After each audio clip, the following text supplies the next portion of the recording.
Welcome to Golden Mastermind Seminars Radio with your host, Jeffrey Combs. Good afternoon, Jeffrey Combs. Welcome to Facebook Live.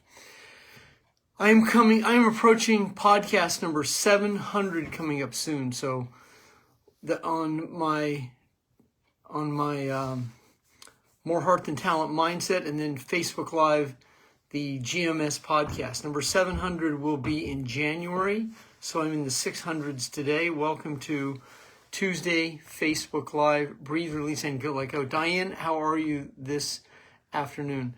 Diane, remember back in the day when the GMS Facebook Live was a Tuesday evening, 10:30 Eastern Standard Time, More Heart Than Talent mindset call, and people called in on a landline, or they called in on a phone call. And I see Jeffrey Feldman is here, John McFadden, Scott Lucas. Scott, congratulations. I see you moved to, where was it you moved to in South Carolina? David Morrison. David has joined me from Australia. David crushes it, is a sales professional in Sydney, Australia. And Jessica Moore, so good to see you, Jessica. Always an honor to have you here on Facebook Live. So this book right here is a huge David Hawkins book. It is very, very big. It is called Truth versus Falsehood. So right here, the word truth. And the topic for today's Facebook Live is the psychology of truth. So truth means that you are rigorously honest, and you are living in rigorous honesty. It means that you're holding your tongue and you're stopping yourself from lying. So Scott says he's in Springfield, Virginia, en route to Myrtle Beach. Let's give Scott a hand, living the good life. A lot of years of sobriety. Scott was a very, very valuable asset and a compadre and a coaching client. Scott was a great asset with me on the sobriety consciousness call and was a co-host for me for 2.5 years. Scott was there every Sunday night, 2.5 years. A lot of great sobriety, and living the good life is moving to Myrtle Beach, South Carolina. Congratulations. That is absolutely awesome, Scott, and you have paid your dues. Scott was in the front row with me in New York in 2019 with Diane Hunt hosting an event, and it was one of my last events before the pandemic, and Scott gave me a chip there, or gave me a token for my service and years in sobriety. So what this meant to me, this was a foreign term to me, truth versus falsehood. So prior to December 17th, 1988, I was a pathological liar. As an addict, addicts like to stretch the truth. Addicts don't tell the truth. Addicts are pathological liars, and I'm a recovering pathological liar. I would tell you what you wanted to hear. If you were dating me, I would definitely lie to you. I would cheat on you. I would tell you what you want to hear. I might steal your car, and I definitely might steal money from you. As an employee, I was definitely the worst employee because I would definitely steal money from you. As a pathological liar, I was also a thief, a drug addict, a drug dealer. That was the real foundation of where I was in my 20s. And I would steal for drugs, I would steal for sex, I would steal to steal because I was a pathological liar and a thief. So if you could admit any of those character defects, that would be awesome if you've ever been through that. And the statement, the truth will set you free, there's merit to that. But what the truth does, the truth from my perspective gives you the whole playing field. This book is a very, very deep book. It is David Hawkins' biggest book because the topic is that wide. And it's a book I highly, highly recommend. Now, the body doesn't lie. You may have heard that. Those of you who are quantum healers, or you understand mind-body connections, and you've ever had someone muscle test you, or you've gone to a chiropractor who specializes in muscle testing, you've experienced the mind-body connections and how the body does not lie. So if you can actually understand that right there, that will be of great assistance to you. Christy Simmons, so good to see you this afternoon. Christy, we are covering the topic, truth versus falsehood. Now, for those of you who are down that rabbit hole and you are not choosing sides politically, and you are more in your own sovereign truth, understanding the truth that is happening in the world. So the truth doesn't set you free. Now, the truth can scare you if you let it scare you, but the truth in context can give you the picture of the playing field. That's how I view the truth. And so my truth is, from my truth, I believe I have a grasp of what is going on in the world, and I'm able to watch that window and watch that picture while still being focused on how I can still live a good life, how I can still empower others, how I can deliver service and value, how I can be a great husband for my wife, how I can continue to tell the truth. And if I feel myself slipping, I know I can grab my tongue, because addicts in recovery still have tendencies to lie. Now, or we stretch the truth, or we embellish the truth, or we stretch it out a little bigger than it really is, because there are times when an addict in recovery still wants attention. We're sensitive and defensive, and we still brood and pout. These are some of the leftover character defects that addicts have. So in relationships, it's very important to tell the truth. I have coached people before who had affairs, and they didn't tell the truth, and they didn't want to tell the truth, and then they got caught, and they hit the emotional rock bottom that an addict hits. And I've seen people lose everything because they couldn't tell the truth. Now, for those of you in this level of recovery today, that means that you step out of a place called denial. So in denial, oftentimes, in the brain, denial comes from back here. So that's the hippocampus. That is the memory. Now, many people will deny the truth of what happened in their childhood because they don't remember it. And the reason they don't remember it is they don't want to remember it consciously and unconsciously because of either the physical pain, the perceived pain, or the repressed pain. Hawkins covers that frequently in his content, especially in the book Letting Go on page 11 and page 199. He covers that in the long-term effects of stress. Shauna, good to see you. I can't wait to see you in person. Charles Howell, good to see you. Good to see all of you here this afternoon. The topic for today's Facebook Live is the psychology of truth. And the old adage, the truth sets you free, my statement on that is the truth gives you the playing field.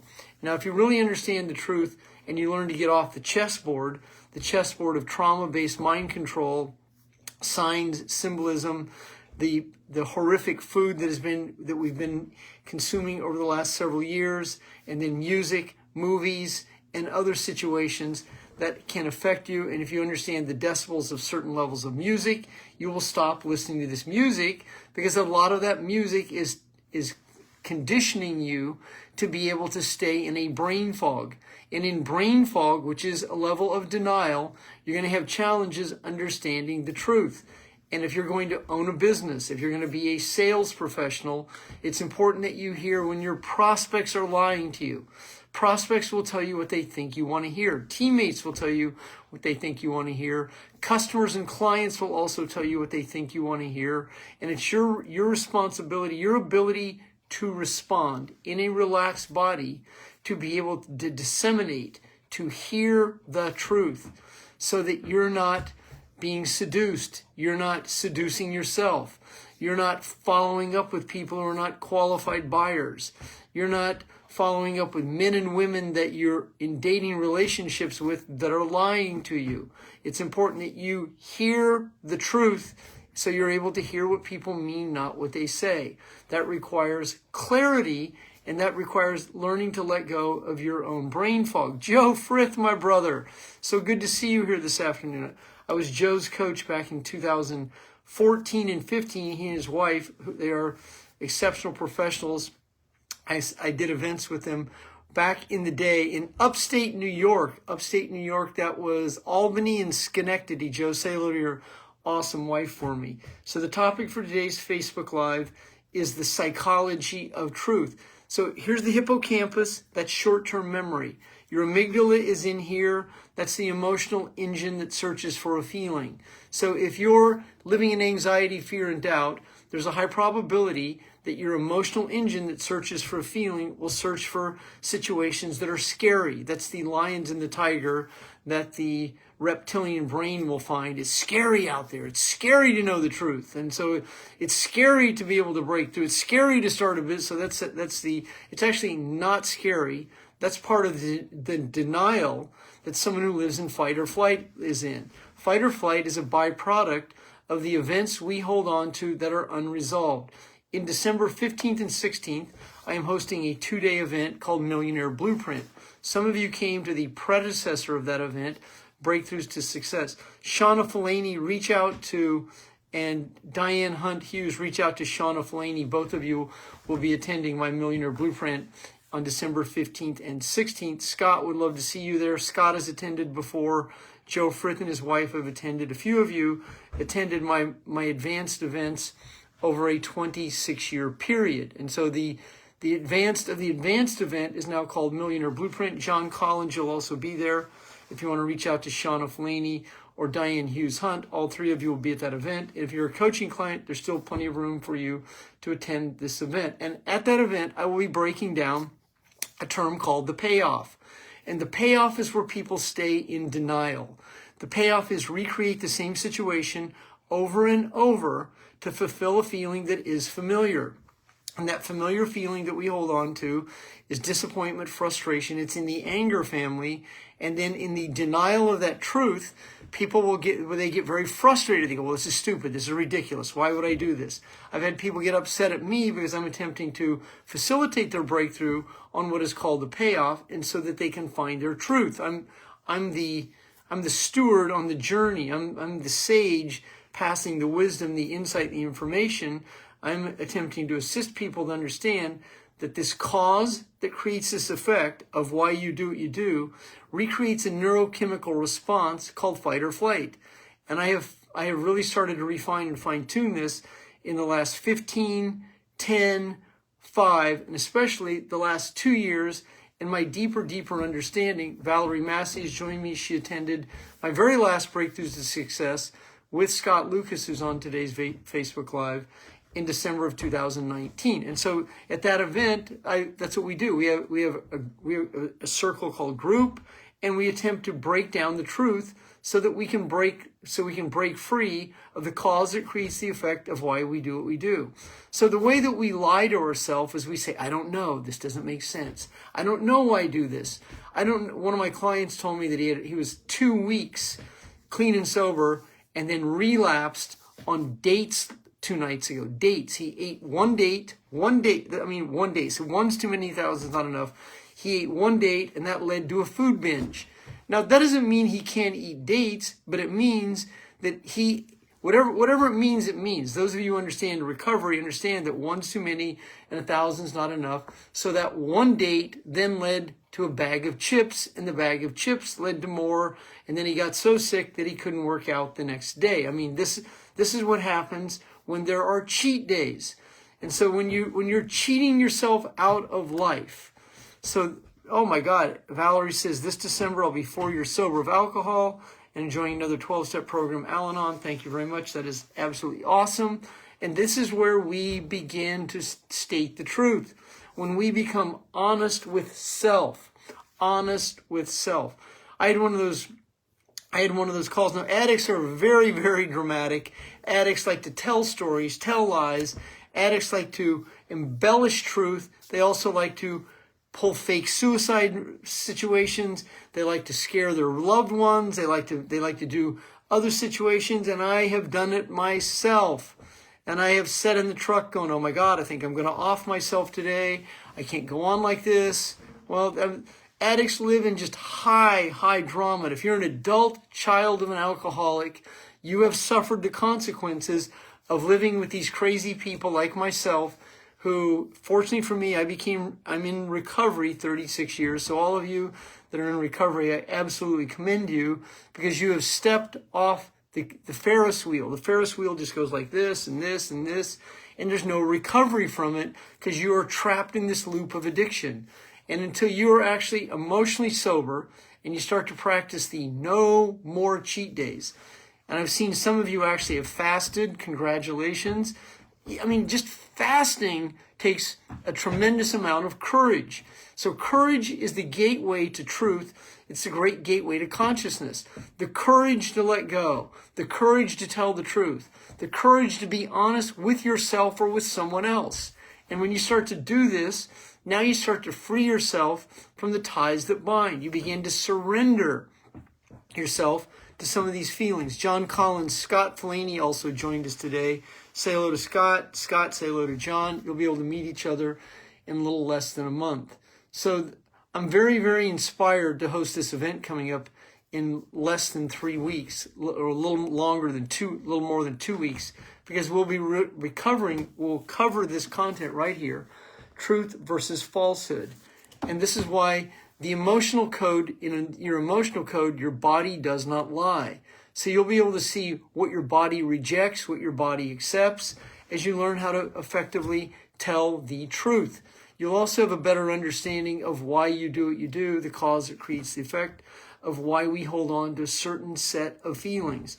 Now, the biggest lie, the number one lie that we tell ourselves, do any of you know this? If you do, feel free to post it.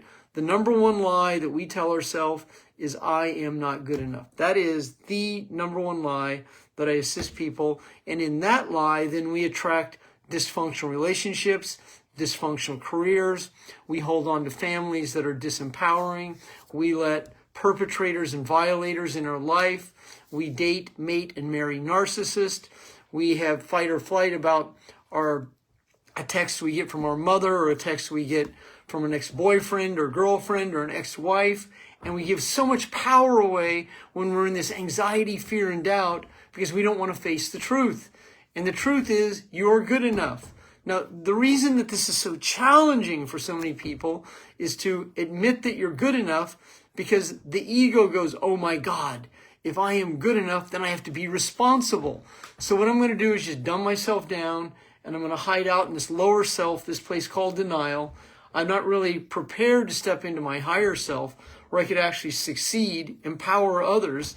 The possibility of empowering others completely overwhelms some people, because that might mean they have to lead someone. And to lead someone, you'd be leading yourself. And so if in that case, you'd be letting go of the rebellious rebeller that is in my book, The Procrastination Cure. So many people, I had a great coaching session with a young woman today, 4 years of sobriety, recovering heroin addict, amazing story of her rock bottom, very similar to the ones that I've been through. And by the way, rock bottoms are very overrated. You don't require them.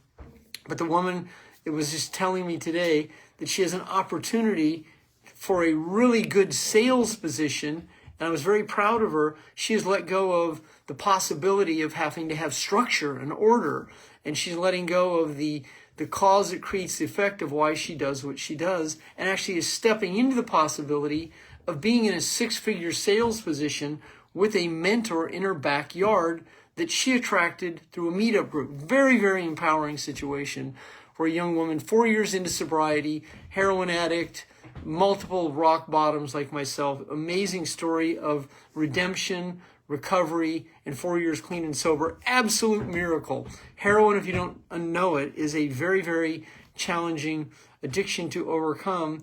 I believe the number one addiction to overcome is being overwhelmed, unorganized, undisciplined, living in complete chaos. And because the reason that that's such a challenge is because heroin and alcohol is more isolated. Debt and being overwhelmed, a lot of debt, being overwhelmed, but especially being unorganized is one of the most challenging challenges, because it appears to be everywhere. And so the ego gets really overwhelmed in those situations. The truth is, you can absolutely overcome it by practicing the skill of letting go one day at a time, and then practicing there are no more cheat days. And when you step into that power, then you'll understand this. The pleasure isn't worth the pain. I had a great message last night. A man said to me, now he's at rock bottom, absolute worst, one of the worst rock bottoms I've ever seen someone hit. But he said to me, I finally understand what you mean. The pleasure isn't worth the pain. Now that's where humility is found, and in humility is where you really find the truth. Because when you reach that state of destitute, of depression, apathy, you can't go on this way. It actually can be very liberating. But once again, rock bottom is overrated. I'm not remotely suggesting. But the truth, once you step into the truth can be very liberating, because once you start to see your own playing field, you can stop playing so small. When you let go of the term, I'm not good enough, and you realize that you are good enough, when you accept that, the only way that happens is you accept it. So people can compliment you, but if you typically don't hear it because you're in denial, because the ear is closed. You don't have the ear open, and so you'll just talk over people when they're complimenting you, telling you thank you for this great service, that was awesome what you did for me. But the ego that's not good enough goes, oh my God, they might expect more of this. I can't do this again, because they might expect me to actually show up. And so this is part of the greatest lie you'll tell yourself, that you are not good enough. The truth is as a child of God, in the light of God, you are good enough. And when you accept that, when you are here for a reason, you will find your purpose. But until you're purpose cause driven, you will continue to wander the playing field in a state of denial, not feeling good enough, not being grateful enough, not being accepting enough, because you're not enough. I mean, how can you ever be enough until you are enough? It's the great paradox that so many people live in. I mean, when you're struggling, when you're suffering and struggle become a way of life, it shows up in debt, shows up in organization, it shows up in underachieving, under-earning, then you end up over-obligating, enabling, doing more for others, doing it yourself, and you put yourself last, then you are undercompensated and underpaid. Now you're pissed off, now you're resentful, now you're frustrated, now you're disappointed, and most importantly, you are overwhelmed. And in that overwhelmed state, then you're unorganized, undisciplined, you're late, you have to pull things off at the last minute, because that's what an overwhelmed addict does, that doesn't accept the truth of being good enough. And the reality is that you are good enough, but you got conditioned as a child, you lost your innocence as an adult child of addicts, adult child of narcissists, and if you also live in this denial of, I had a great childhood, but your adulthood's a wreck, well, you got to get clear on what happened. I mean, you have to step out of the denial and understand that events shape feelings, and you're going to recreate the same situation to fulfill the same set of feelings until you are honest enough, rigorously honest enough, to be able to tell yourself the truth so you can free yourself from the denial you live in. Denial is created by brain fog. Brain fog is a byproduct of long-term trauma held on to physical, sexual, emotional, criticism, adult child of alcoholic, addicts, narcissists. It's in that influence right there that you're in so much fight or flight. And this is why you make mistakes, are late, overwhelmed, unorganized, undisciplined, and have to pull it off at the last minute. JoJo, the Indian circus boy and Indian circus girl, running around like a chicken with their head cut off. That's how a lot of people operate. And so it requires a certain level of emotional discipline to let go. It requires discipline to be honest with yourself. It requires discipline to be able to start a business and be able to build it one day at a time. And you have to let go of the instant gratification that an addict seeks in denial, pleasure. An addict always wants a little more, so they want instant gratification, a shiny object syndrome. They want pleasure. They want it right here, right now, without paying any price, instant gratification. When you begin to let go of that and realize it's going to require a methodical, one day at a time process, no more cheat days, so you can live right here in a place called The Truth. Here's the book, Truth versus Falsehood, David Hawkins' biggest book, and is just packed with great content. If you are on today's Facebook Live and you have never experienced a free 20-minute coaching session, reach out to me, send me a Facebook message. I am free for the next half hour. I can call you back. If you'd like to speak to me, send me a message. Let go of the denial you hold on to. Oh my God, he might hold me accountable. He might get in my face. I might hire him. I can't afford him. I mean, here's how it sounds. Blah, blah, blah, blah. That's how. But if you want to speak to me, let go of your anxiety about the outcome. That hasn't happened. I've coached 26 years. I've coached over 15,000 clients, over 150,000 hours. So if you want to speak to me, reach out to me. I did have a Black Friday special for one-on-one coaching, and it ended yesterday. However, today is today. Reach out to me. We can negotiate. Jeffery Combs, president and founder, Golden Mastermind Seminars Incorporated. Absolutely honored to be here with you. In Northern California I live, it's about 80 degrees today, or 70 plus degrees. It's absolutely beautiful. You deserve. Hunter, how are you, my brother? Hunter's one of my young superstar clients in his 20s, living rigorously honest. Hunter, good to see you, my brother. Reach out to me. Have a good afternoon, everyone. Breathe, release, and let go. Congratulations on your sobriety and your successes that you're experiencing. You deserve it.